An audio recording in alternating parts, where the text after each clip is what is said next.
संघटना, दुसरी इंटेक्स संघटना, जे कामगारांच्या पाठीत खंजीर गुपचूप भारत सरकारला निगमी करण्यासाठी त्यांनी पूर्ण पाठिंबा दिलाय, आणि तिसरी एक संघटना जी इथलं लोकल आहे. काय विचार करून तुम्ही अशा संघटनेला पुढे आणणार आहे?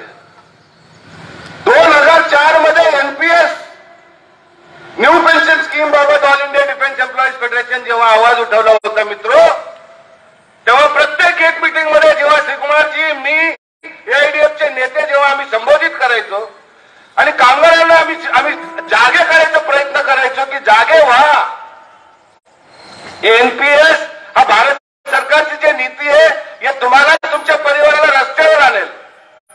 आणि आमच्या सभा झाल्यानंतर लगेच सरकारी बगलवच्चे सभा घ्यायचे आणि मोठमोठे चार्ट तुमच्या समोर आणून मांडायचे की आज तुम्ही 100 रुपये जर गुंतवलं तर 20 वर्षानंतर या 100 रुपयाचं 20 लाख होणार, तुम्ही रिटायर होऊस तर करोडपती होणार. आज डबल जवळजवळ 18 वर्षानंतर आता सर्वांचे डोळे उघडायला लागलेत. आता सर्वांना जाणीव होते की एआयडीएफ जे म्हणत होतं, लाल झेंडा जे म्हणत होता ते बरोबर आहे. 2 कामगार किंवा दोन आपले व्यक्ती एका दिवशी रिटायर होतात. एक ओपीएस मध्ये, एक न्यू पेन्शन स्कीम मध्ये 40,000 बेसिक, दोघांचं 40,000. एक एनपीएस मधला कामगार, एक ओपीएस मधला कामगार. ओपीएस मधला कामगार ज्या दिवशी रिटायर होतो त्याच्या लास्ट बेसिकच्या 20% त्याला निश्चित मिळणार, म्हणजे 20,000 रुपये त्याला पेन्शन. आणि न्यू पेन्शन स्कीम मध्ये जो 40,000 पगार घेणारा व्यक्ती जो बसलाय दुसऱ्या खुर्चीवर, त्याला किती आहे पेन्शन? 1,800, 2,000, 2,200. मी या फॅक्टरीच्या कर्मचाऱ्यांना विचारतो, तुम्ही जगू शकाल? 40,000 पगार घेणारा माझा कामगार 31 तारखेला रिटायर होतोय आणि 1 तारखेपासून त्याच्या खात्यामध्ये 2,000 रुपये जमा होत असेल, तो जगेल? तो जगू शकतो? आहे तुमच्या इथे दुसऱ्या युतीकडे या प्रश्नाचं उत्तर? आहे बीजेपी वाल्यांची युनियन जे जाऊन भारत सरकारला हे ठणकावून सांगेल की एनपीएस आम्हाला नकोय, नाहीतर तुमच्याशी आमचा काही संबंध नाही, हे बोलायची ताकद आहे? आयएफयूसी फेडरेशनला आहे? कारण काँग्रेस आणि बीजेपी दोघं मिळून हे एनपीएस आमच्यावर लादलेले आलेले, आणि आज म्हणतात की खुशाल राहा, हे भारत सरकार तुमच्या पाठीशी उभं आहे. पाठीशी उभा नाहीये मित्र. 2000 मध्ये काहीच होत नाहीये, पण तुमच्यामध्ये कामगार रिटायर होत आहेत, तुम्ही त्यांचा सत्कार करताय. आणि आज आमचे भविष्य सुरक्षित नाहीये, तर आजचे दिवस तरी सुरक्षित आहे का? या 2022 संपल्यानंतर या 2023 या ऑक्टोबरला आपला जो डेप्युटेशन पिरियड आहे, डेप्युटेशनचा जो कार्यकाल आहे तो संपणार आहे. 2 वर्षाचा कार्यकाल आहे. आपण डीम डेप्युटेशनवर 2 वर्षापर्यंत आपल्याला सांगितलंय की 2 वर्षापर्यंत सरकारी सर्व नियम तुम्हाला लागू आहेत. या ऑक्टोबर नंतर काय होणार आहे? कुणी मला या प्रश्नाचं उत्तर देईल? मी कामगार आहे ना, या ऑर्डिनन्स फॅक्टरी मधला मी एक कामगार आहे. मला अधिकार आहे का नाही हे विचारायचं की हे 1 ऑक्टोबर नंतर काय होणार आहे? याचं उत्तर कुणाकडे नाहीये मित्र, या तराजू संघटनेकडे आहे. आम्ही आजच घोषणा करतोय, आम्ही ऑक्टोबरची वाट बघत नाहीये. आम्ही आज घोषणा करतोय, भारत सरकारने निर्णय घेतलाय 41 ऑर्डिनन्स फॅक्टरीचा निगम करायचा. हे तराजू संघटना आणि ऑल इंडिया डिफेन्स फेडरेशन या निर्णयाचं आम्ही खंडन केलेलं आहे. या निर्णयाला आम्ही हायकोर्टमध्ये, कलकत्ता हायकोर्टमध्ये आपण त्याची याचिका दायर केलेली आहे, त्याला विरोध केलेला आहे. एकमेव संघटना या ऑर्डिनन्स फॅक्टरीमध्ये. आपण विचारले भारत सरकारला उत्तर, आणि आपल्या प्रश्नाचं उत्तर जेव्हा जज साहेबांनी सरकारला विचारलं की एआयडीएफचं जे प्रश्न आहे याचं उत्तर द्या, 200 वर्ष जुनं जे संस्था आहे ऑर्डिनन्स फॅक्टरीज, या संस्थेला तुम्ही निगम करताय, त्यांच्या सर्व्हिस कंडिशन मध्ये तुम्ही बदल करताय, तुमचं काय म्हणणं आहे?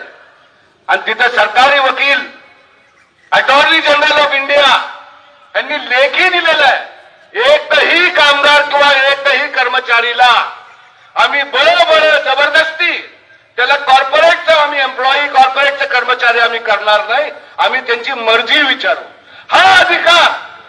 हा अधिकार मित्रो, भले प्रधानमंत्री भारत सरकारने निर्णय घेतला या ऑर्डिनन्स फॅक्टरीचा निगम करायचा, पण मी सरकारी राहणार आहे का निगमचा कर्मचारी राहणार आहे? हा निर्णय घेण्याचा अधिकार तुम्हाला मिळवून दिलाय या तराजू संघटनेत.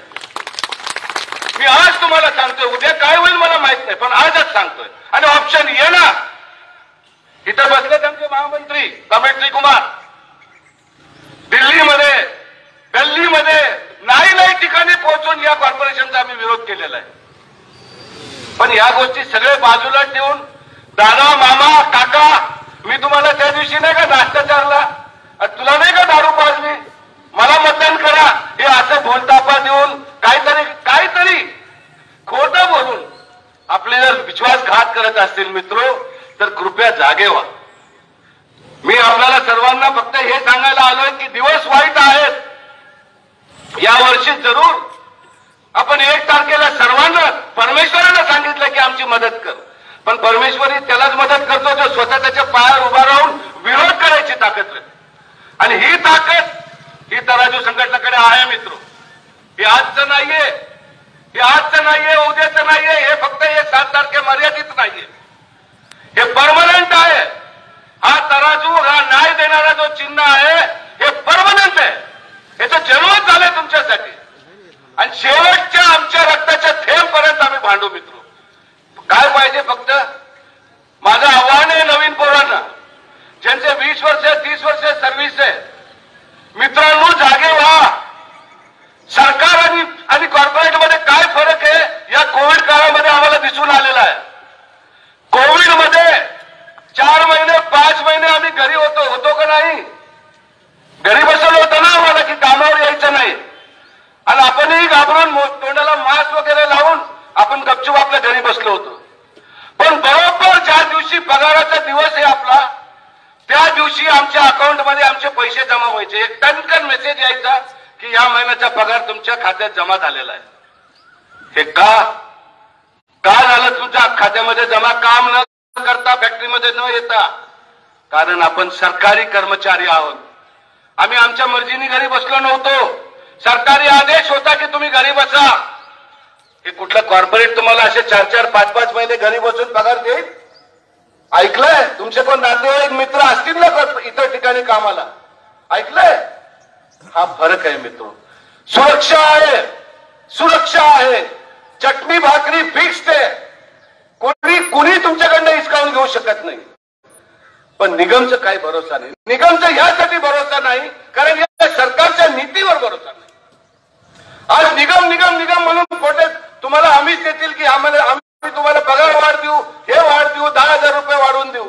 नको तुझे 10,000, नको तुझे पगार वाढ. आम्हाला सरकारी कर्मचारी म्हणून रिटायर व्हायचे. तुमचा जो अपॉइंटमेंट आहे, या अपॉइंटमेंट मध्ये काय लिहिलंय की मी सरकारी नोकरी करण्यासाठी हॉटेल फॅक्टरी देवरोडमध्ये कामाला आलोय, मी निगमचे कर्मचारी होण्यासाठी नाही आलो. मग जेव्हा माझं सर्व्हिस कंडिशन मध्ये सरकारी कर्मचारी लिहिलेलं आहे, तिथे निगमचे कायदे आम्हाला लागू करू नका. हे ठामपणे मांडायचा जो अधिकार जो आहे तुमच्यातर्फे, जो एक कामगारांनी या फेडरेशनला जे दिलेला आहे, या अधिकाराचा वापर आम्ही नेहमी करणार नाही. स्वतःच्या फायद्यासाठी नाही, कधीच नाही, स्वतःच्या फायद्यासाठी कधीच नाही. या लाल झेंड्याचं अस्तित्व झालेलं आहे कामगारांच्या त्यागाने, कामगारांच्या बलिदानाने. आम्ही इथं पुढारपणा जे करतो हे फक्त स्वतःचा लाभ करण्यासाठी नाही, बिलकुल नाही. माझं कामगार सुखी असलं पाहिजे, माझ्या कामगारचा परिवार सुखी असलं पाहिजे, या उद्देशाने मित्रांनो हे ट्रेड युनियन चालवतोय आम्ही. दुसरा कुठला आपला बिझनेस नाहीये. आमदार खासदार व्हायचं नाहीये, आम्हाला फॅक्टरीमध्ये कामगार म्हणून इज्जतीने जगायचंय, त्यासाठी हे फेडरेशन लढतं. आता मतदान 7 तारखेला तुमच्या हातात आहे. विचार करा, कोण आमचा शत्रू नाही, जे या फॅक्टरीचे कर्मचारी आतमध्ये येतात ते सगळे आपण कामगार बंधू आणि भगिनी आहोत. पण नीतीमध्ये जर फरक आला, कामगारच्या पाठीत खंजीर खुपसणारा जर माझ्या समोर आला, तर त्याला धडा शिकवणं हे 7 तारखेला तुमच्या हातात अधिकार आहे. मला पूर्ण कल्पना आहे की नवीन पिढी, जुनी पिढी हे एकत्र येऊन या येणाऱ्या 7 तारखेला सदैव तुमच्यासाठी लढणारी तराजू संघटनेला भरभरून तुम्ही मतदान करून तुमचं राग रोष सगळं व्यक्त करा. दाखवून द्या ऑपोजिट वाल्यांना की तुम्ही कामगारांच्या विरोधात कार्य केलं तर आम्ही तुम्हाला सोडणार नाही. हे तुम्हाला तुमचं मत जे तुम्ही प्रकट कराल त्यामध्ये दिसून येईल मित्र। आणि शेजारी तुमची ॲम्युनिशन फॅक्टरी आहे, ॲम्युनिशन फॅक्टरीचे वर्ष कमिटी सचिव स्वतः आज या द्वारसभाला उपस्थित आहेत। फुल मेजॉरिटीमध्ये लाल झेंडा आहे। या पुणे एरियामध्ये माझ्या ॲम्युनिशन फॅक्टरीच्या शेजारी हाय एक्सप्लोजिव्ह फॅक्टरी आहे, फुल मेजॉरिटीमध्ये लाल झेंडा आहे। आणि मला पूर्ण गॅरंटी आहे की महाराष्ट्राची जी परंपरा आहे, सत्याबरोबर राहणारी जी परंपरा आहे, कामगारांच्या पाठीमागे राहून खंजीर न उपसता खंबीर करण्याची जी परंपरा आहे, तुम्ही या तराजूला भरभरून मतदान कराल व निवडून द्याल एवढी विनंती करण्यासाठी आलोय। माझ्यानंतर आपले जनरल सेक्रेटरी आपले विचार व्यक्त करणार आहेत, मी आपलं फारसा वेळ घेणार नाही। पुन्हा एकदा हा वर्ष आपल्या सर्वांना सुखाचं समृद्धीचं जावं व आनंदाचं जावं हेच विचार व्यक्त करून मी माझ्या वाणीला विराम देतोय। धन्यवाद। जय महाराष्ट्र। धन्यवाद कॉम्रेड रेड्डी सर। यानंतर आपल्याला श्रीकुमार साहेब संबोधित करणार आहेत। त्या अगोदर श्रीकुमार साहेबांची ऑल इंडिया डिफेन्स एम्प्लॉईज फेडरेशनच्या जनरल सेक्रेटरी पदी तसेच वर्ल्ड ट्रेड फेडरेशनच्या डेप्युटी सेक्रेटरी पदी तसंच आयटेक फेडरेशनच्या नॅशनल सेक्रेटरी पदी निवड झाल्याबद्दल आपल्या एरियातील सर्व संघटनांतर्फे त्यांचा सत्कार आयोजित केलेला आहे। तरी मी आपल्या युनियनचे अध्यक्ष व बाकी युनियनचे सर्व पदाधिकाऱ्यांना विनंती करतो की त्यांनी श्रीकुमार साहेबांचा सत्कार करावा।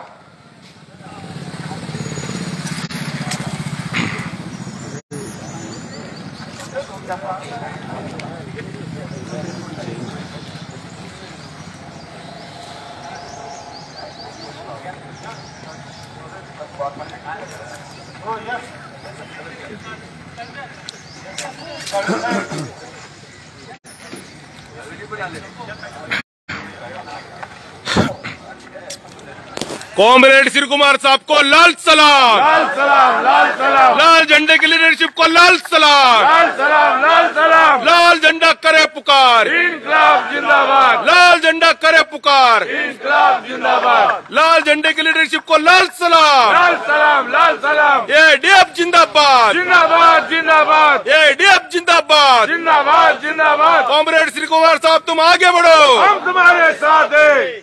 त्याचबरोबर रेड्डी साहेबांचं आपल्या ऑल इंडिया डिफेन्स एम्प्लॉईज फेडरेशनच्या जॉईंट सेक्रेटरी पदी निवड झाल्याबद्दल सर्वांच्या वतीने त्यांचा सत्कार करण्यात येत आहे। कॉमरेड रेड्डी साहब को लाल सलाम, लाल सलाम, लाल सलाम, कॉमरेड रेड्डी साहब को लाल सलाम, लाल सलाम, लाल सलाम। लाल झंडे की लीडरशिप को लाल सलाम, लाल सलाम, लाल सलाम। आज के इस मीटिंग के अध्यक्ष साथी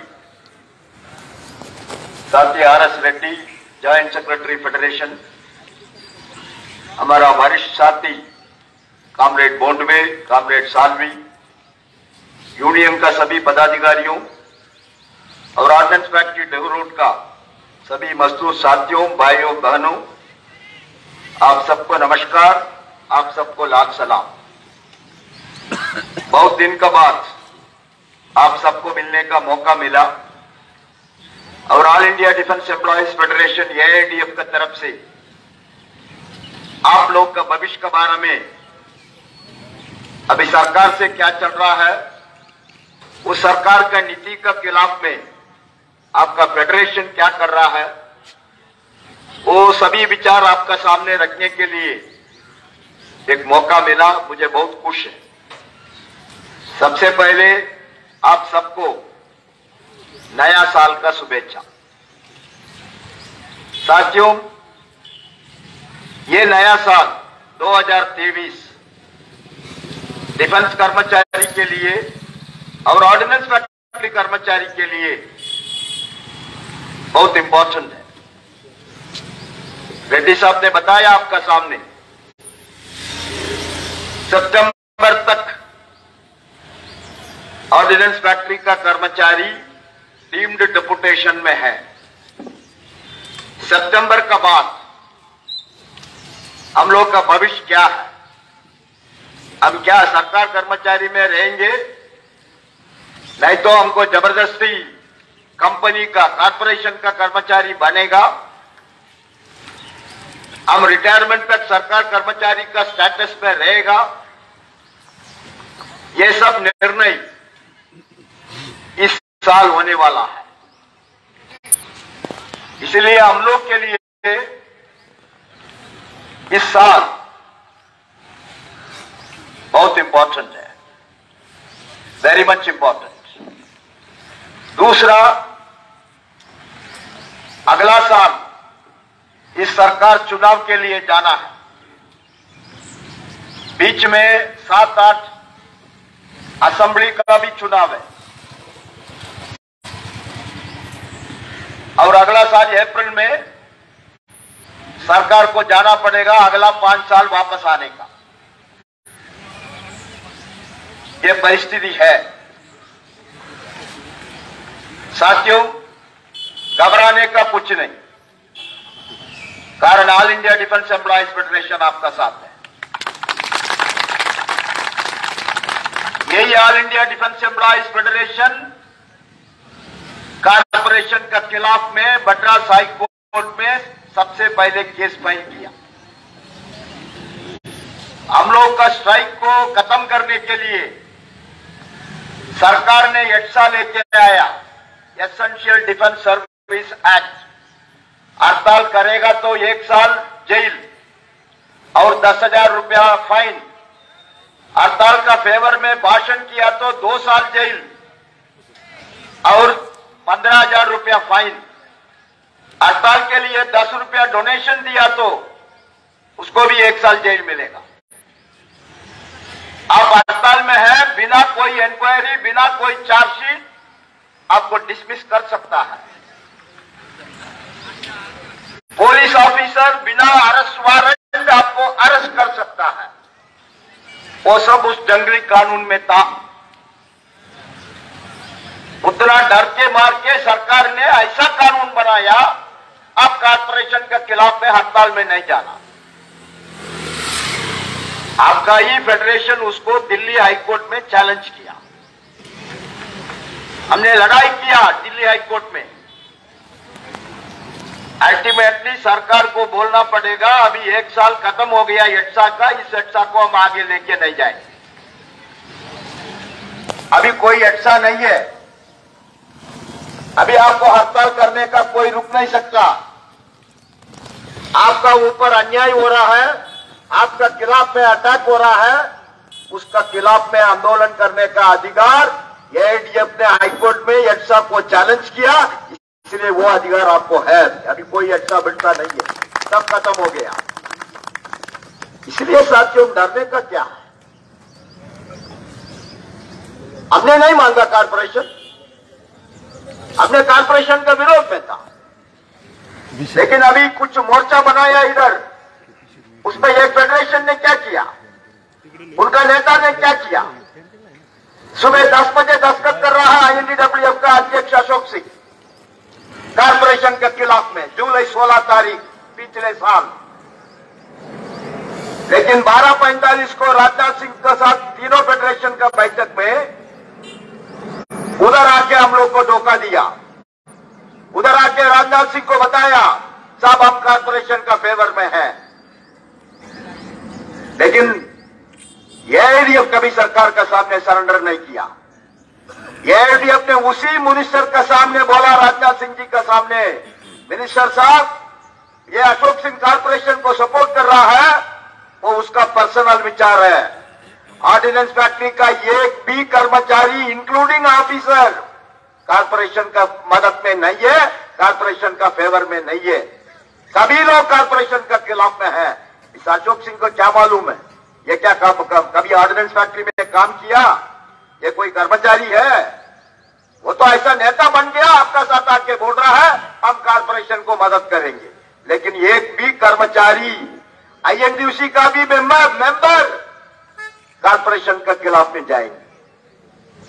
उदाहरण तो है 1 अक्टूबर का बाद साथियों, अभी तक 18 ऑर्डिनेंस फैक्ट्री में वर्क्स कमेटी का चुनाव हुआ, एक भी फैक्ट्री में आईएनडीयूसी का एक वर्क्स कमेटी मेंबर नहीं आया। वर्कर ने उसको पूरा वॉश आउट कर दिया। कलकत्ता में एक उदाहरण बोल रहा हूं आपको, 35 साल एक फैक्ट्री में आईएनडीयूसी था, गार्डन फैक्ट्री काशीपुर में। उतना स्ट्रांग था उस यूनियन उधर पॉलिटिकल कारण के लिए, दूसरा कोई कारण नहीं है। लेकिन उस कंडेंसर फैक्ट्री में अभी पिछले जुलाई महीने में चुनाव हुआ, उस चुनाव में आईएनटीयूसी को वॉश आउट किया, एआईडीएफ को 8 सीट मिला साथ उस 35 साल का बाद।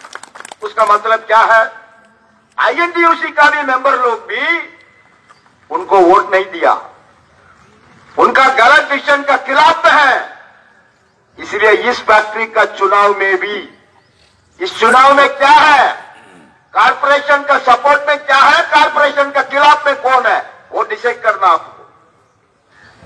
कारपोरेशन का फेवर किया आईएनटीयूसी, उसका साथ बाकी लोग मोर्चा किया, उन लोगों को आपको जवाब देना पड़ेगा।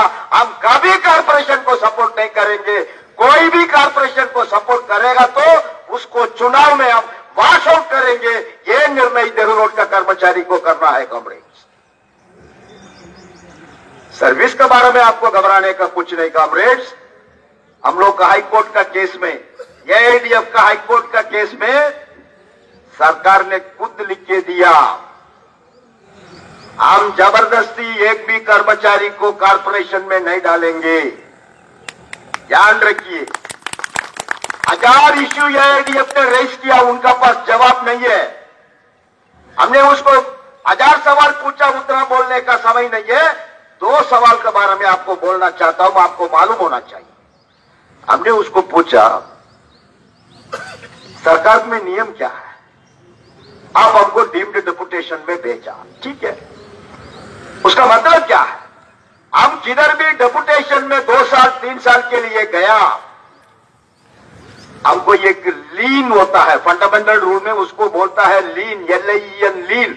मतलब अभी हम ये कुर्सी में बैठा था इधर, अभी हमको भाषण के लिए बुलाया, हमने वो कुर्सी छोड़ के इधर डीम्ड डेपुटेशन में भाषण के लिए आया, हमारा कुर्सी तो खाली है।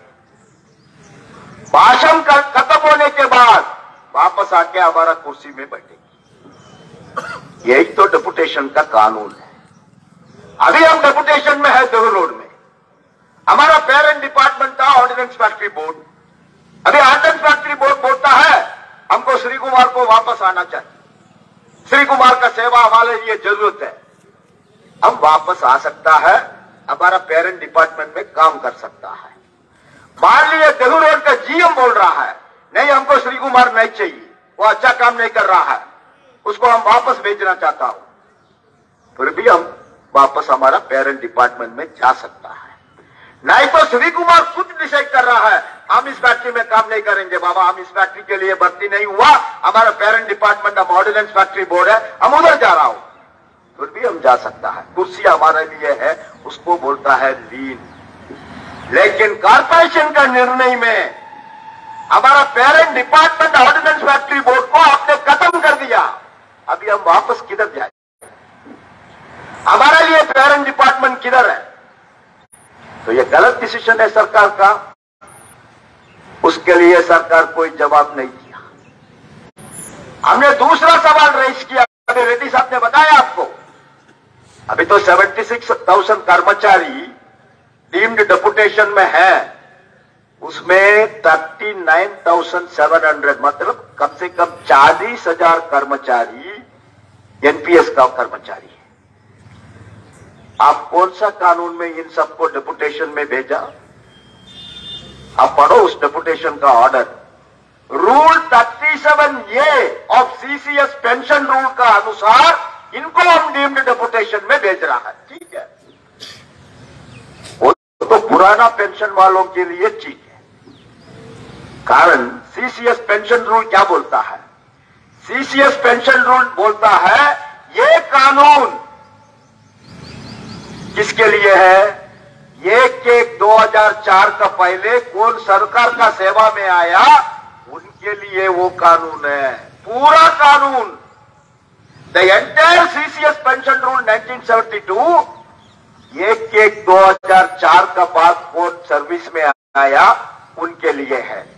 लेकिन हमारा तो 40,000 कर्मचारी वो तो 1/1/2004 का बाद आया, उसके लिए पुराना पेंशन स्कीम आप लागू नहीं किया, उनके लिए नया पेंशन स्कीम रखा है। वो पुराना पेंशन रूल हमारे लिए लागू नहीं है, लेकिन उस रूल 37A को यूज करके आप हमको डीम्ड डेपुटेशन में भेज रहा है, ये इलीगल है।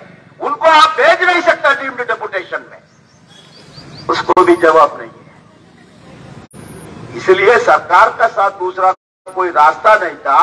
सरकार को यह बोलना पड़ेगा एआईडीएफ का कोर्ट केस में, हम एक भी वर्कर को जबरदस्ती कारपोरेशन में नहीं डालेंगे जब तक वो कर्मचारी ऑप्शन नहीं देगा।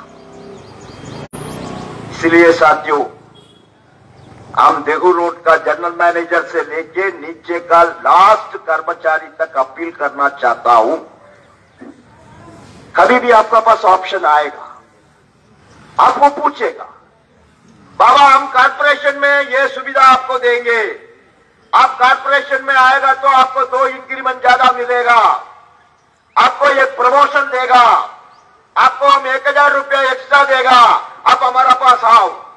ऐसा करके लालच बोल सकता है।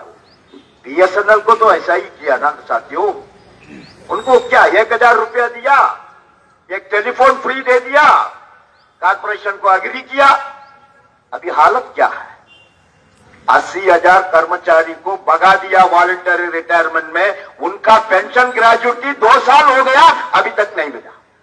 तनख्वाह उनको डेट पर नहीं मिल रहा है, तनख्वाह नहीं मिल रहा है कॉमरेड्स। उनका तनख्वाह मिलता है 15 तारीख, 20 तारीख, 25 तारीख, 1 तारीख मिलने वाला तनख्वाह 10 तारीख, 15, 25, ये सब हम लोग को मालूम है, पर हम क्यों कारपोरेशन में ज्वाइन करेंगे? इसलिए आपको अपील करना चाहता हूं साथियों, एक भी कर्मचारी कारपोरेशन में ज्वाइन करने का ऑप्शन नहीं देना।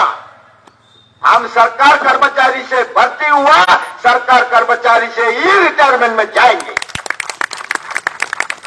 हम कोर्ट में यह सवाल भी पूछा, हमने बोला इधर साहब ये हमारा अपॉइंटमेंट ऑर्डर है, आप सभी के पास अपॉइंटमेंट ऑर्डर है, पढ़िए।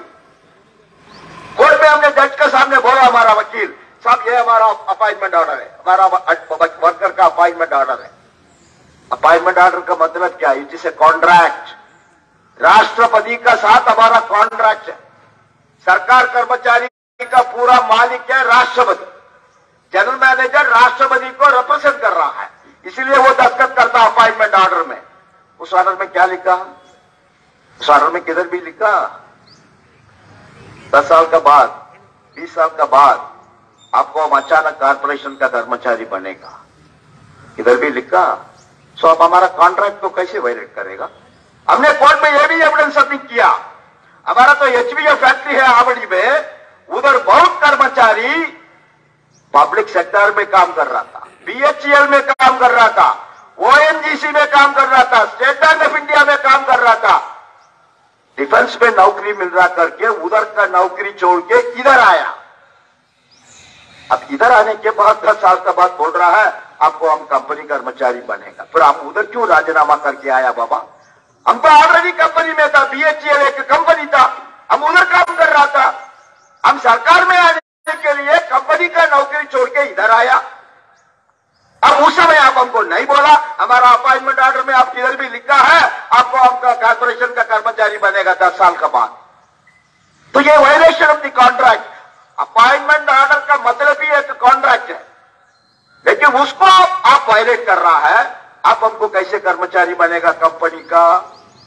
ये सब आर्ग्यूमेंट साथियों एआईडीएफ की तरफ से जज के सामने आप लोग रखने के बाद ही सरकार ने लिखित में दिया, हम जबरदस्ती एक भी कर्मचारी को कारपोरेशन में नहीं डालेंगे। तो फिर हम लोग की जिम्मेदारी क्या है?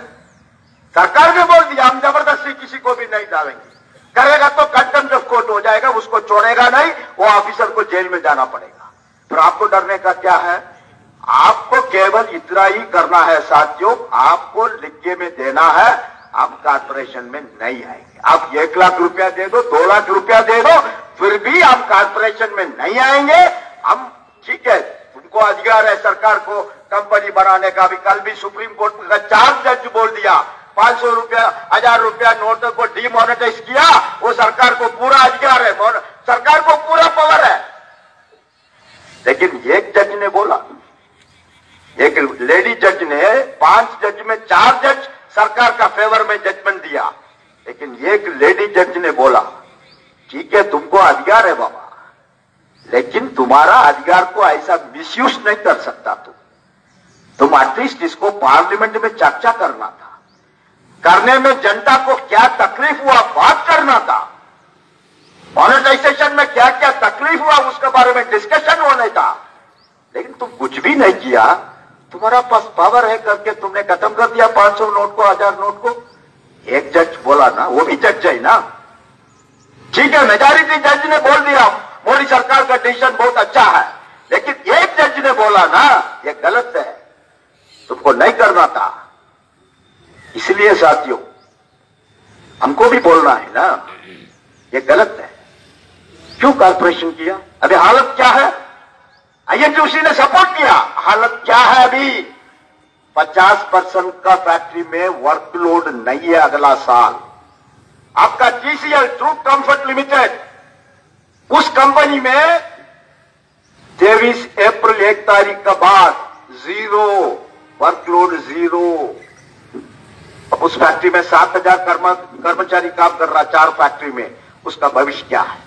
उसमें 2,000 कर्मचारी महिला कर्मचारी है, उसका भविष्य क्या होगा? सोचा सरकार? केंद्रा इंडिया लिमिटेड 450 करोड़ बैंक से लोन लिया तनख्वाह देने के लिए, इन लोग क्या आपको फैसिलिटी देगा? क्यों हम इस कॉर्पोरेशन में ज्वाइन करेंगे? आप म्यूनिशन इंडिया है, आपका पास भी कुछ लोड है, कारण कुछ एक्सपोर्ट ऑर्डर मिला, एक्सपोर्ट ऑर्डर तो परमानेंट नहीं मिलेगा। अभी एमिनिशन, एक्सप्लोसिव सब प्राइवेटाइज कर दिया, सभी काम प्राइवेट को दे रहा है, पर हम लोग का भविष्य क्या है? इसलिए साथियों कभी भी कुछ भी होने दो, कुछ भी हमको देने दो, हम कॉर्पोरेशन में नहीं जाना है। हम 2 उदाहरण आपको बोल रहा हूं, ध्यान में रखना है। एक, सरकार कर्मचारी है इसलिए रिटायरमेंट का बाद CGHS का सुविधा है, ठीक है, CGHS में गड़बड़ है वो अलग चीज, उसके लिए फाइट करेंगे, सेटल करेंगे, लेकिन CGHS का सुविधा तो है, वो तो सरकार कर्मचारी को है ना, कंपनी कर्मचारी को नहीं मिलेगा। CST कैंटीन, AIDF का कितना साल का झगड़ा था, रिटायरमेंट का बाद CST कैंटीन मिलना चाहिए, वो किसको मिले? अभी भी साथियों आपको तो 21 में कॉर्पोरेशन बनाया, इमीडिएटली CST कैंटीन ने नोट पुटअप किया, अभी इनको नहीं देना है, ये कॉर्पोरेशन हो गया। खबर मिलने के बाद AIDF के सेक्रेटरी को चिट्ठी लिखा, फाइट किया, बाबा तुमने फैक्ट्री को कॉर्पोरेशन किया, हमको किधर कॉर्पोरेशन किया? हम तो सरकार कर्मचारी है, हम डिफेंस कर्मचारी है, हमारा CST सुविधा कंटिन्यू होना है। उसका बाद ऑर्डर इश्यू किया, जब तक इन लोग डेपुटेशन में है तब तक इनको मिलेगा। तो आप रिटायर होगा तो भी CST मिलना चाहिए ना, कंपनी कर्मचारी को CST नहीं मिलेगा। तीसरा, NPS बहुत झगड़ा कर रहा है हम लोग NPS के खिलाफ में। 18 साल हो गया, रेड्डी ने बताया आपको कितना पेंशन मिल रहा है, 18 साल का बाद अभी रिटायरमेंट में जा रहा है लोग, 2,000, 3,000, यह का कोई पेंशन है? उसी आदमी पुराना पेंशन में गया तो 15,000 रुपया, 20,000, 25,000, उसका बेसिक पे का सीधा 50%, साल में 2 DA, NPS में किधर है DA? पुराना पेंशन में 40% आपको एडवांस कम्यूटेशन का नाम पर एडवांस ले सकता है, 15 साल का बाद वो वापस मिलेगा। अभी हम लोग फाइट कर रहा है उसको 12 साल का बाद वापस दे दो, 80 उम्र का बाद 20% ज्यादा मिलेगा पेंशन, NPS में एक नया पैसा ज्यादा नहीं मिलेगा। ये सब सुविधा पुराना पेंशन में है। अब पुराना पेंशन के लिए आपको फाइट करने का अधिकार जब तक आप सरकार कर्मचारी है तब तक। अब कंपनी में ज्वाइन किया, कौन सा कंपनी में पेंशन है? HAL में पेंशन है, वो भी डिफेंस पब्लिक सेक्टर है। BEL में पेंशन है, भारत इलेक्ट्रॉनिक्स में, वो भी डिफेंस का PSU है। जब तक आप सरकार कर्मचारी है आपको पुराना पेंशन को डिमांड करने का अधिकार है, लेकिन एक दफा अब कंपनी का कर्मचारी बनाया वो अधिकार भी खत्म। तो फिर हम क्यों इस कंपनी में जाए? कंपनी में नौकरी जाने के लिए हम सर्विस में नहीं आया, हम सरकार में सेवा करने के लिए आया। तो हम लोग का दिमाग एकदम क्लियर होना चाहिए। एनपीएस को हम छोड़ेंगे नहीं कॉमरेड। अभी 7 तारीख मीटिंग है, ऑलरेडी आपको मालूम है, आप लोग सब आया, आपका यूनियन का भी बहुत साथी लोग आया दिल्ली में। एंटी एनपीएस प्रदर्शन हमने किया दिल्ली में, 5000 का ऊपर वर्कर आया। पुलिस हमको बहुत तकलीफ दिया, लेकिन हमने किया, मेमोरेंडम सबमिट किया उनको एनपीएस के खिलाफ में। अभी एडीएफ करने के बाद बाकी लोग भी आ रहा है एक ही मंच में। अभी railway, postal, income tax, state government employees, सभी लोग आ रहा है। हम लोग सब मिलकर एनपीएस के खिलाफ में लड़ाई कर रहे हैं। अभी 7 तारीख तैयारी का मीटिंग है और 21 तारीख एक बड़ा अधिवेशन है दिल्ली में एनपीएस के खिलाफ में। उसमें निर्णय ले लेंगे इस 23 साल पूरा एनपीएस के खिलाफ का संघर्ष के लिए, लड़ाई के लिए। अभी तो 5 स्टेट गवर्नमेंट तो विड्रॉ किया, लेकिन उसको थ्रेटन कर रहा है निर्मला सीतारामन पार्लियामेंट में। तुमने उन्हें विड्रॉ किया ठीक है, लेकिन तुमने कितना पैसा पीएफआरडीए को दिया, वो पैसा तुमको वापस नहीं मिलेगा। कितना घमंड है कॉमरेड्स। पार्लियामेंट में तुमको मेजॉरिटी है तो तुम कुछ भी बोल सकता है। आज भी इस देश बाबा साहेब अम्बेडकर ने तो बनाया हमारा संविधान, उसमें तो डेमोक्रेसी अभी भी है ना, अभी भी सबको उनका उनका विचार बोलने का अधिकार है ना।